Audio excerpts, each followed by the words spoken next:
This is Lydia, the lifestyle coach, and we are ending eating disorders using nothing but your brain. And we're talking about food obsession, and we're talking about body hate and binge eating and bulimia and overeating and compulsive eating and emotional eating or stress eating or whatever you want to call it. Like, that's the stuff that we get our lives back from.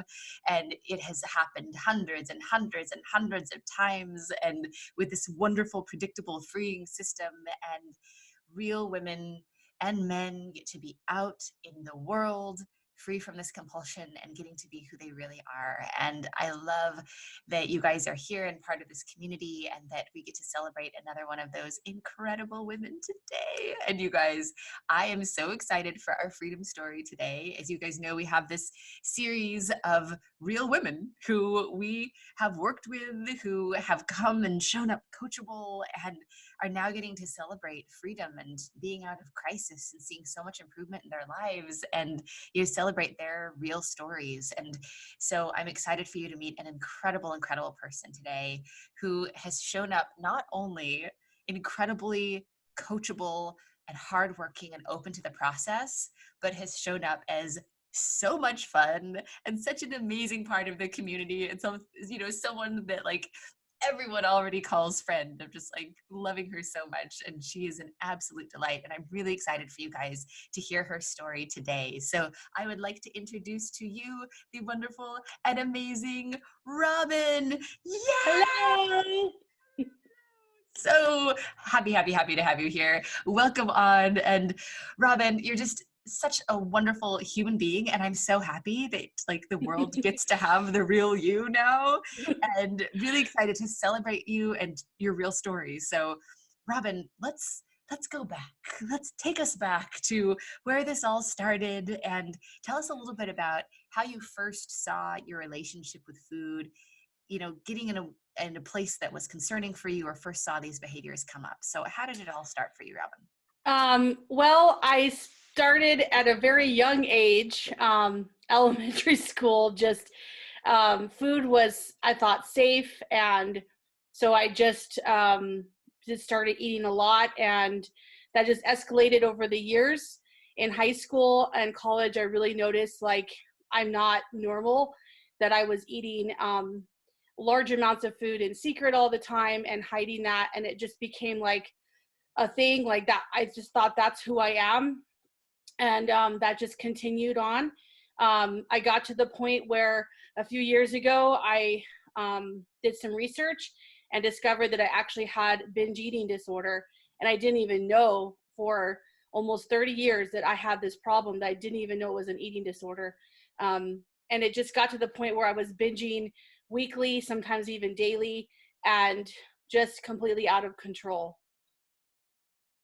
And Robyn, thank you so much for that. I think you bring up some really important pieces here, that when it is so much our everyday, right? It's just this is what we do, then it becomes who we are. It's that identity piece of oh, okay, this is just our normal, and doesn't feel good, but this is how life is. And it's sort of two-sided. When you find out I have binge eating disorder, on the one hand, it's oh, good, I have something to call it, and I know there's actually something here, and once we can put language around something, then we have a feeling maybe it can be fixed, right? So there's a piece of hope there. But then it's also oh, I have binge eating disorder. Now there's a label, and now there's all of the sort of feelings and emotions that come along with that. So Robyn, when you go back to, I know this has been, a lot of years, lifetime of this happening for you. Before you knew how to fix it, what was your journey of what this was doing to you emotionally, what this was doing to you physically? What was really the hardest part for you to be in this cycle with food and having binge eating disorder? My entire days would be completely obsessed with how am I going to get my next fix of sugar? How am I going to pay for it without other people knowing, without my husband knowing? How am I going to hide the evidence? My brain was just completely consumed with food constantly. At my job, I'd be thinking about food during the day, and how am I going to get some sugar at lunch or after work. Again, how do I have enough cash on hand to buy something? Just that constant mental obsession about food and how I was going to eat and binge or get enough. And I always felt like there wasn't going to be enough. I would go to the store and I would buy tons of food at one time because it just felt like I need this and this and this. And, oh, what if I want some more later? So I got to buy this and this. So I just felt like I had to hoard food because I thought I wouldn't have enough for whatever crazy addiction I had. So just that crazy mental obsession. And then of course the binging all the time, was doing awful things for my health. And I just felt bad all the time. I was tired all the time and just, physically, mentally, emotionally, I was a wreck. I didn't know how to deal with my emotions. I'm naturally a happy person. So no one really knew that. Like on the outside, people saw, oh, that's Robyn. She's so happy. She's joyful. She smiles and laughs all the time. But inwardly, I was just struggling so much. I didn't know how to deal with anger and frustration. And I had a lot of frustration with my job and other things in life. And I just would eat.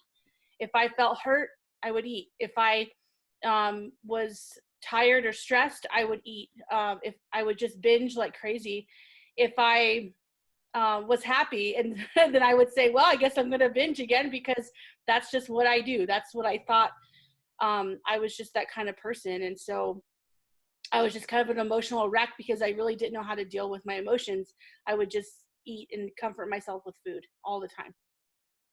And thank you for that, Robyn. Like, yeah, I know I hate that part where it's you feel there's like this deep sense of loneliness of people think that you're happy and people think that you're okay. And then there's just so much that we're having to hide and think about it all the time. And for you, what was really the hardest part about people thinking like, oh, Robyn is so optimistic and she's so happy, and feeling like that emotional collapse inside?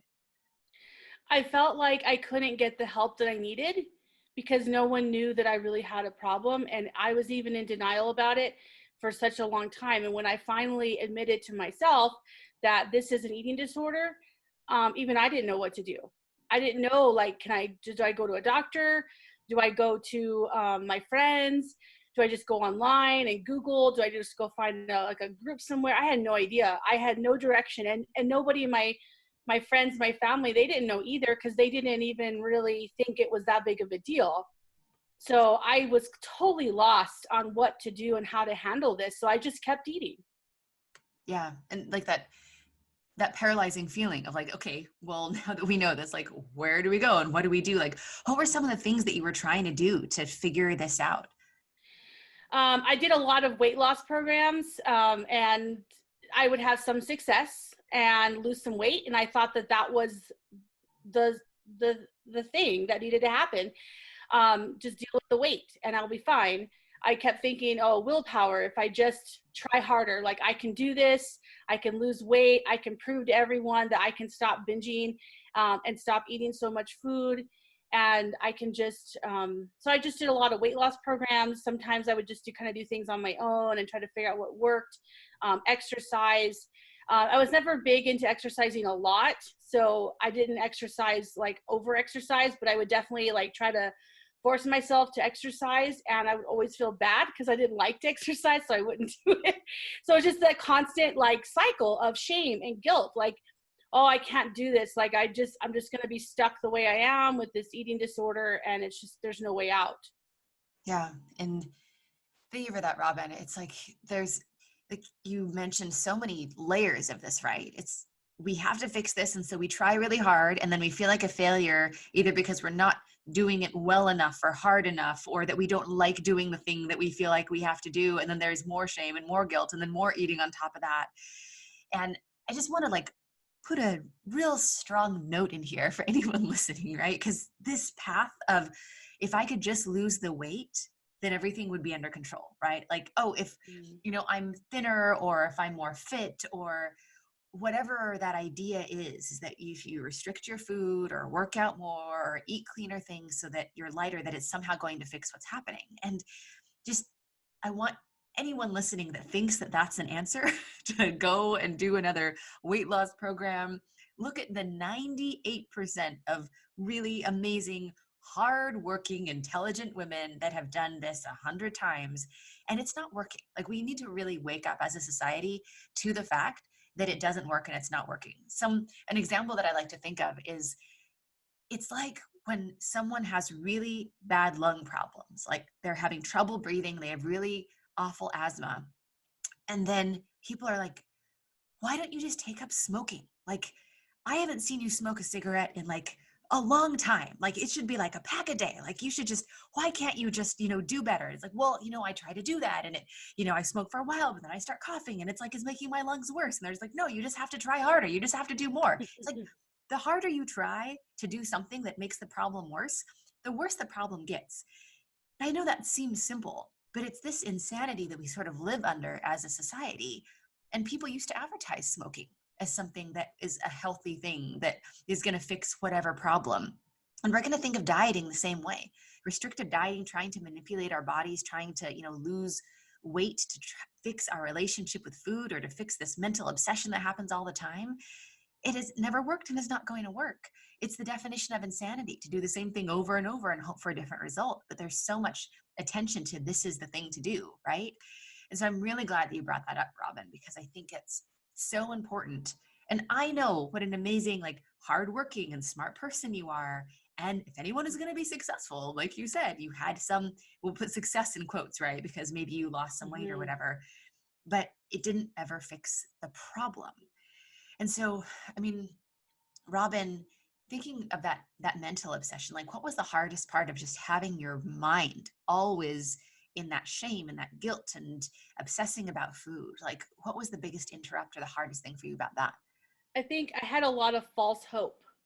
I would think that, oh, this is working. I'd start a program, and at first I would be so committed, and I would maybe lose some weight, and I'd feel a little better.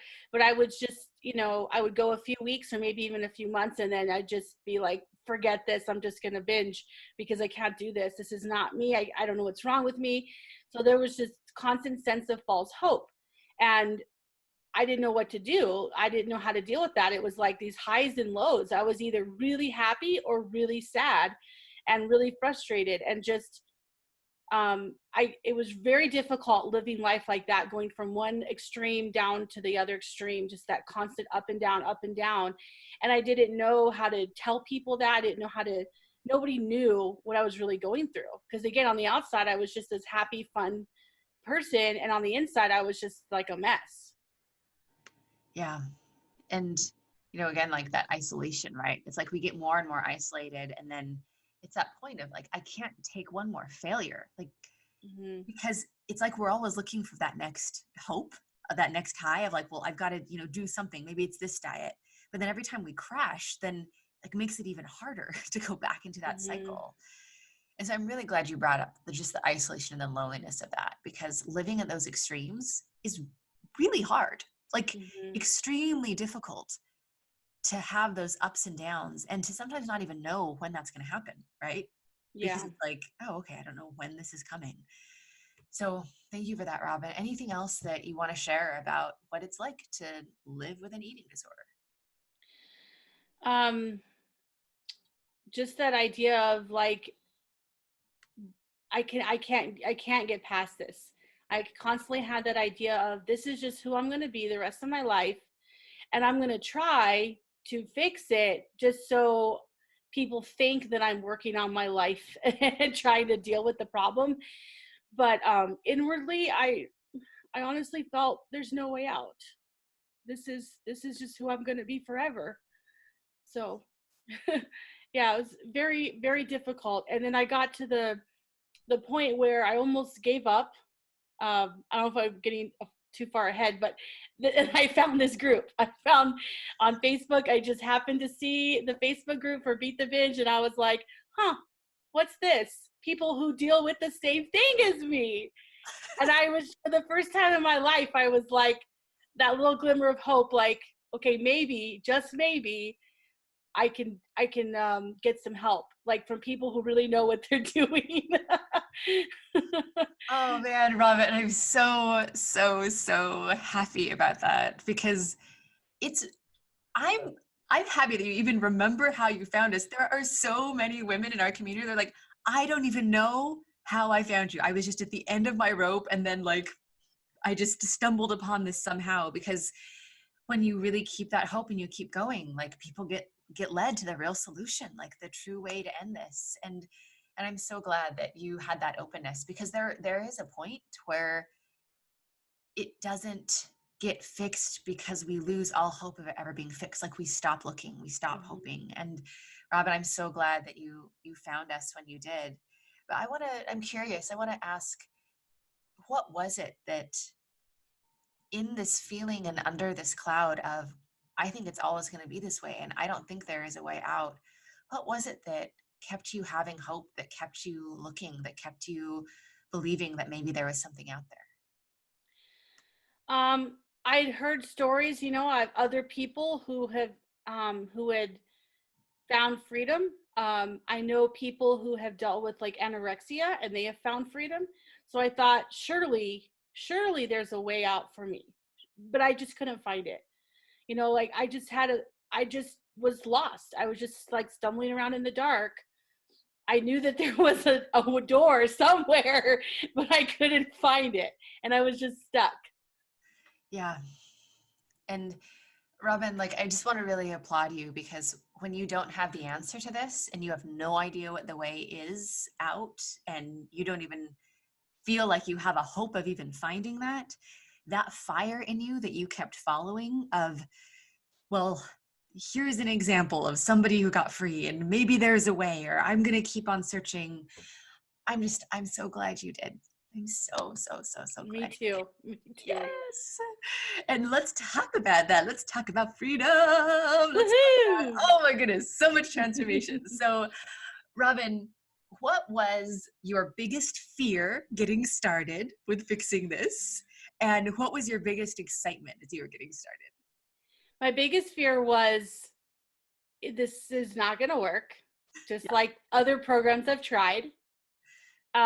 Honestly, everyone's going to have some skepticism, until you go through it and you realize it works. But at first, I mean, I didn't know, like, is this really going to work? And I saw the stories of other people, who said it worked. And that's what kind of helped keep me going, as like, okay, I'm going to put one step in front of the other. I'm going to, do the initial interview, and then I'm just going to keep going one step at a time. And I think I just that getting started, I think, was really helpful. Just one step forward, one day at a time. Just, we're going to figure this out. So yeah, that was, what was the other part of the question? I'm sorry. Yeah. And what were you most excited about getting started? Oh, most excited about was the fact that I'm working with people who understand what I'm dealing with.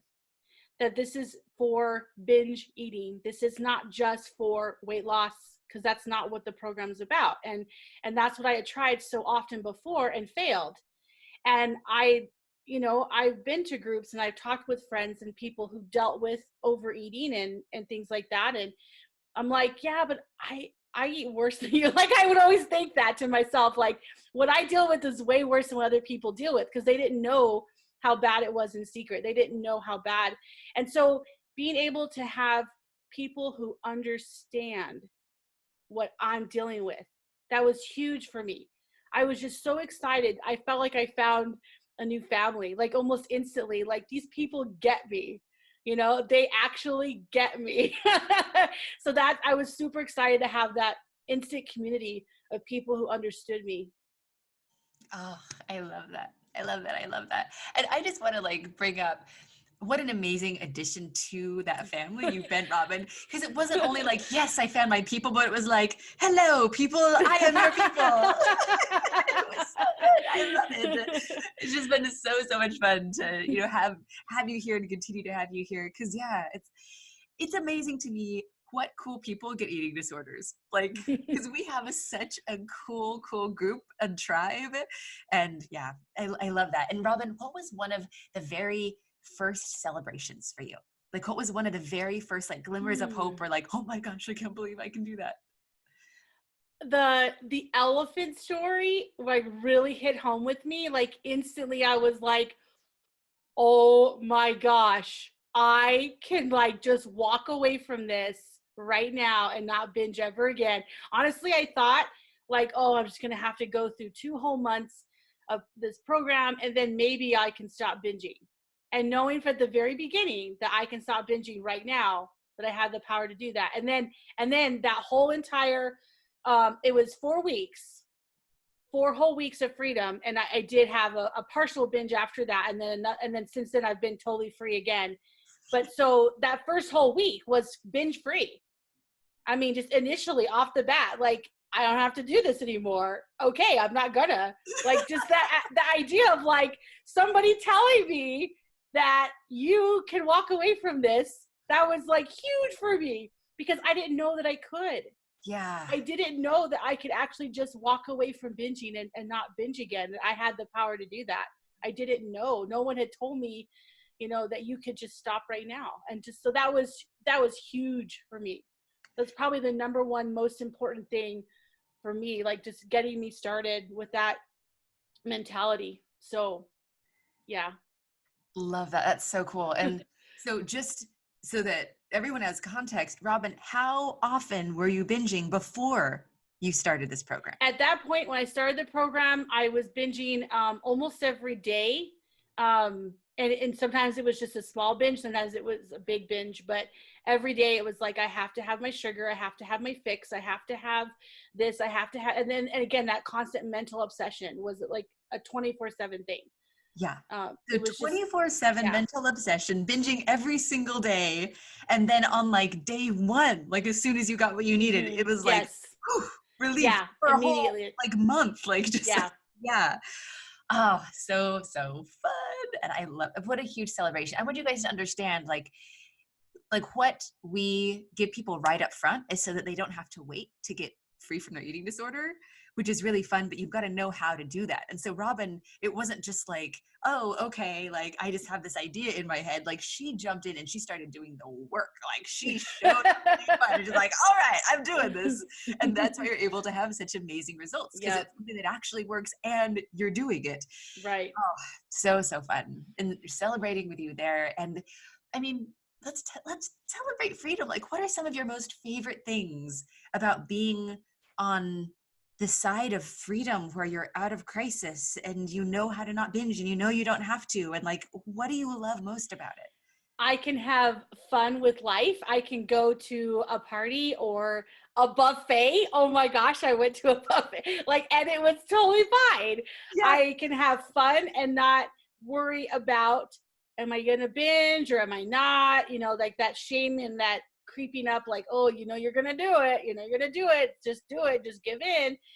That idea of like, oh, like, I can eat what I want and I know I'm not going to binge because I don't need to. I just that total freedom. I can just enjoy life. And man, I used to go to parties and I would just eat a little bit. Well, when I say a little bit, that's other people, that was like normal. And then after the party, I would go binge because I feel like, oh, I didn't really get enough and I can't eat like that in front of people. So I have to go binge in secret afterward. I went to, before the quarantine happened, I went to a few parties and I didn't binge afterward and I didn't want to. And I was like, oh my gosh, this is what it feels like to just be normal and calm and just not be obsessed with food all the time. And, not just the binging part, but also the mental part. I didn't realize just how obsessed I was in my mind just about food all the time. And I was so like brain tired all the time. And then I was like, I didn't even know, I wasn't even aware of that until I started, calling the chatter and working the program. And I was like, oh, my brain is like so free right now. So I could experience other emotions and enjoy life. And yeah, so many different things have been happening. Just I can stay home in quarantine and I'm fine. Yeah. Oh my goodness. I totally want to talk about that. This is like so fun. But just to like bring awareness to a couple of these things. I mean, with an eating disorder, it's not just the physical, like I'm binging and it's not good for me. It's the I'm obsessing about food all the time. Like you said, I love that phrase you used of like so brain tired all the time. And to not only get just physically that healing and renewing of I'm not hurting myself with food physically anymore, it's getting all of your brain and your energy back, being able to go and enjoy life and be at a party. And just I want to touch on quickly because this is such a beautiful thing you brought up. But Robyn, you were saying, I didn't know how to handle my emotions, like it would all turn into food stuff. And for you to be able to enjoy life, like Robyn, having these principles that have gotten you free of your eating disorder, how has that changed things for you emotionally? I can be sad, I can be happy, I can be stressed, I can be angry, and it's okay. Like, I'm like, oh, okay, this is just how I feel. This is normal. People have feelings, people have emotions. Like, this is just normal. And I can just get through that. And I'm fine. Like, I don't have to eat food in order to fix me because there's nothing wrong. There's nothing wrong with emotions. They're totally normal. So, and I kind of like being able to have those feelings and being able to go through those emotions, to really lean into them, because that's what being human is. That right part there. of being That human. right there, Robyn. That's what being human is. Like, to be able to have, okay, let's look at this. Okay, so you're talking about all of these artificial highs and lows, right? Of like, Yes. you're on this high of this has got to work, and then you're on this crash and you're just so emotionally exhausted, mentally exhausted. And now you get to be in the beautiful symphony of the natural highs and lows of, Yes. oh, I'm feeling deep emotion right now because I'm a human Mhm. and I'm alive, and I'm feeling a high of joy because this is an amazing interaction I'm having with somebody that I love.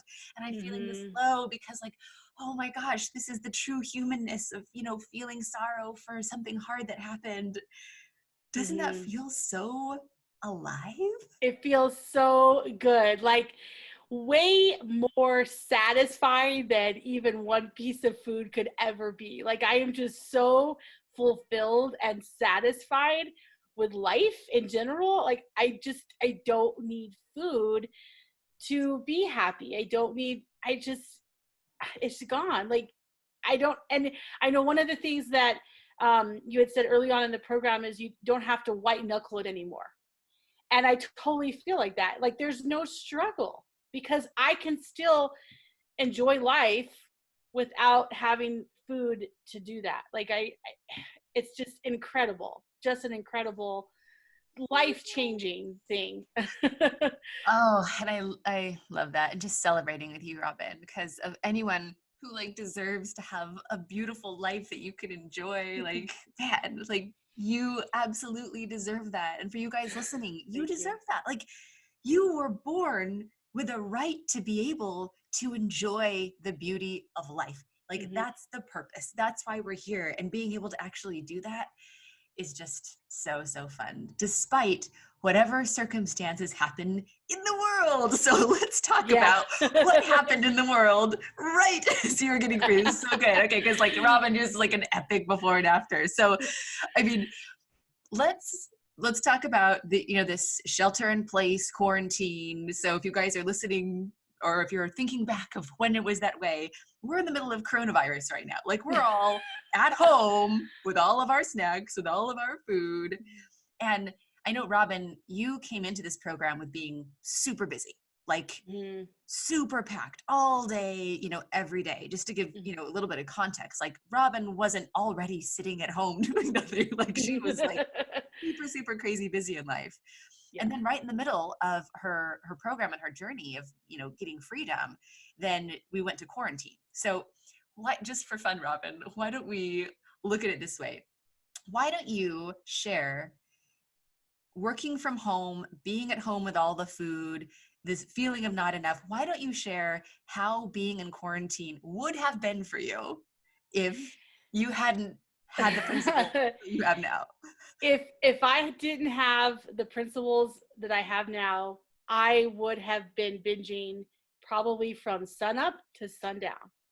I would have started off with, a binge in the morning and then a binge in the afternoon. Instead of 3 meals a day, I probably would have binged 3 times a day.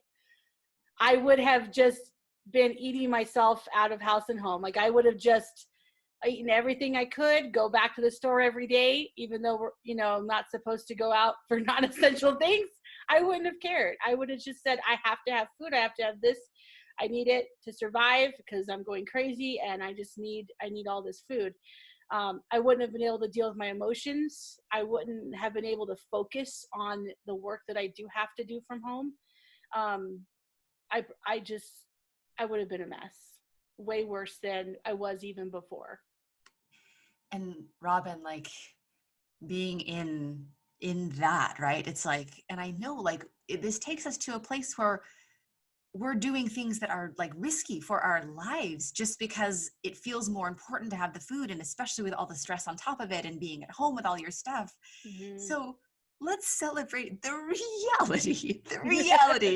How was it really, Robyn? Like you went from being super, super busy to a huge circumstance change. You're working from home, you're in isolation, you're not going out. How is it for you in quarantine? It's amazing. Like I've enjoyed life. I love life. I'm so excited. It's definitely helped me to continue to practice the principles. And if I want to eat something, I can. If I don't want to eat it, I don't have to. And I'm like, oh, okay. Yeah, it's sitting right there next to me. Something I would have binged on before, but it's all good. I don't need that right now. I'm just totally free. And again, that I don't have that mental obsession, like, oh, I have to go to the store and hoard a bunch of food and have it on hand. And then, then the other flip side would have been like, oh my gosh, like, there's that shame and guilt again of like, if I do buy it, I'm going to eat it. Now I'm just like, okay, if I want to buy it, I'm going to buy it and I'm going to have it in my house and it's going to be there. And if I want it, I'm going to eat it. And if I don't want to eat it, I'm not going to eat it. Like, it's just like this total new normal, just that the total freedom of like, like it's okay to have food in my home. And if it's okay, I don't have to worry about what I'm going to do, because if I want it, I'm going to eat it. And if I don't, I'm not. It's like not a big deal. It's like it's not something I think about constantly because I know it's not a big deal. Initially, when we first went into quarantine, I was just like, okay, I have to be careful about what I buy. And that lasted about 30 seconds. And then I said, no, I don't. Like, I have freedom. Like, I work in the program. I know what to do. Like, I had tools in my belt, my tool belt. I had the tools to deal with it. And I knew, like, okay, that's fine. I can handle this. It's okay. And just that realization, like, I'm going to be fine no matter what happens, was just huge. Because in the past, like, no, I would not have had the tools. I would not have been okay. And now I was just like, okay, I can, coronavirus, come on, I got you. Like, we're going to be fine. Okay, Robyn, can we just like lead into the celebration of going from, I have no idea what to do, I'll probably never be able to fix this, this is just the way that it is, like I'm truly broken, to coronavirus, I know what to do, I've got the tools, I'm going to be fine, like I know what to do. Yep. Oh, yeah. That's a pretty big transformation. That's huge. That's a life moment that will, it's part of it's one of those moments in life that you'll never forget. I'll never forget this experience, and I'm going to take this with me for the rest of my life. It just keeps on getting better. It just keeps, as you've seen, like, it's like, okay, well, now I know what to do, and I can deal with it. When it comes to food and emotion, what else can we do? Like, it just gets to be a fun journey of like, all right, do I want to use this with anxiety? Do I want to use this with relationships? Do I want to use this with work? Like, because you have the skill of being able to be okay with what's happening in your own mind, no matter what the circumstances are. And that is exactly. That's power. That is being alive. Like, that is, I mean, this is just a tip of the iceberg, Robyn. I'm super excited for you. And what are you getting to do now? What are you getting to focus on now that that quarantine isn't every day, all day binging? Like, what do you get to do? I get to do what I want. Right. um, I can focus on my job. I used to be so stressed out. I'm a high school math teacher, and so anyone who knows about teaching, it's a very stressful job. Working lots of overtime and all that good stuff. But now I'm just like, okay, like I can handle this. Like we're teaching from home now. Okay, I got this. We're teaching online. I got this. Like I have that ability to focus on what I need to do, and whatever changes come about, I'm like, okay, every day this week we've had something that changed. And I was just like, okay, all right, that's okay. Deep breath.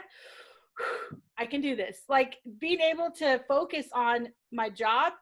And then when I'm done for the day, I can just kind of flip the switch and say, okay, now it's me time and I'm going to enjoy my evening and I'm going to watch TV or play a video game or go for a walk or go for a bike ride or whatever it is I want to do. Like I can just be calm about it. And I used to be stressed out 24/7. I mean, I was stressed all day long at work. I was stressed all evening. I would come home and just binge because I didn't know what else to do. Like I mentally couldn't do anything else because I was just so stressed and I didn't know how to deal with that. I would just eat. And now that I'm not binging, I'm just like, oh, there's other things in life I can do.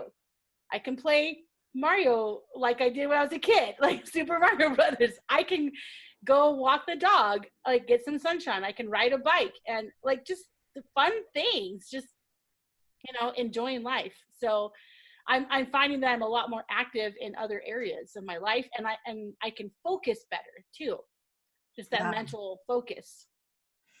Oh, that's so beautiful. And having the ability to have fun and to work hard and focus and then rest and have it be a balance as opposed to Yes. just 24 hours stress. Like that is just a really different world. And I am so, so, so happy for you. Just celebrating you, Robyn. And I mean, you have shown up so courageous and like you've pushed through fear or doubt or circumstances and you've just continued to show up. You're just gonna be like, all right, like I'm committed to this. Like I'm gonna keep practicing and getting to enjoy the rest of your life because of it. Not like you get a bonus day where you get to enjoy one day of your life. It's like you get to enjoy the rest of your life. Oh, Yep. so cool. Anything else that's on your heart that you really want to celebrate of the side of freedom? I think I've covered it all. I mean, yeah, life is good, Oh, and when life isn't good, like when I'm feeling sad or mad or angry, it's okay.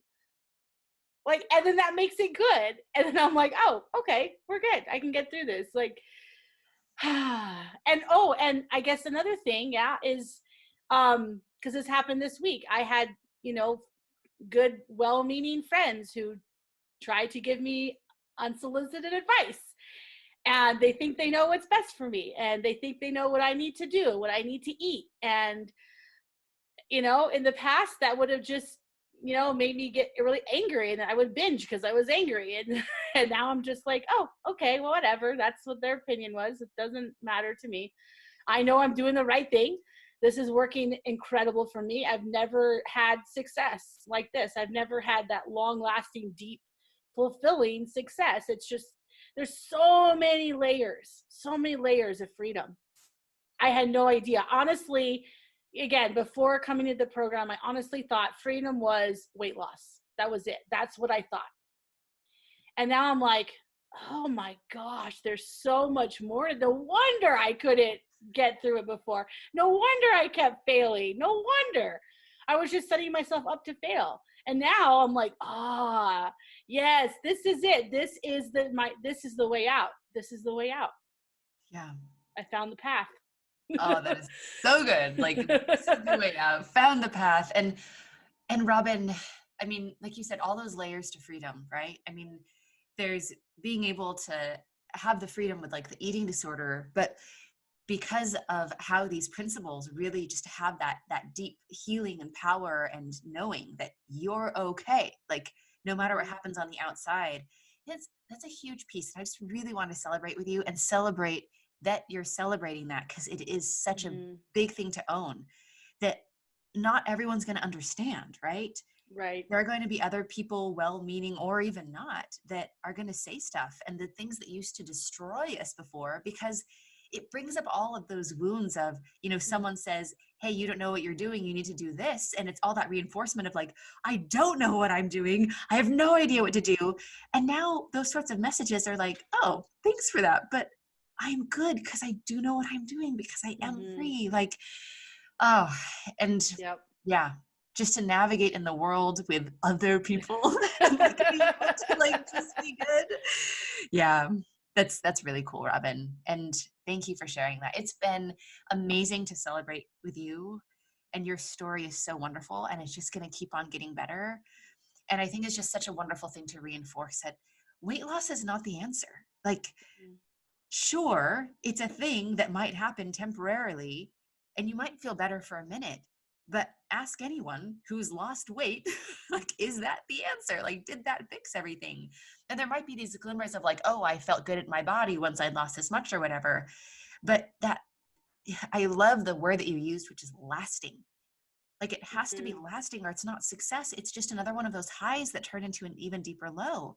I mean, we've literally had so many people come to us where they've gotten some sort of extreme surgery that is never going to undo itself. Like, they've rearranged their internal organs and they lost 100 pounds or 200 pounds and either gained it all back or are rapidly gaining it all back, and truly know that weight loss is not the answer because they did it. Yeah. They lost My all that weight and my it's a bigger sister place than ever. my Yeah. sister did that. She lost a lot of weight and then gained a lot of it back because she didn't deal with the real problem. And she kept trying to get me to do the weight loss surgery. And I was like, no, I don't think that's the answer.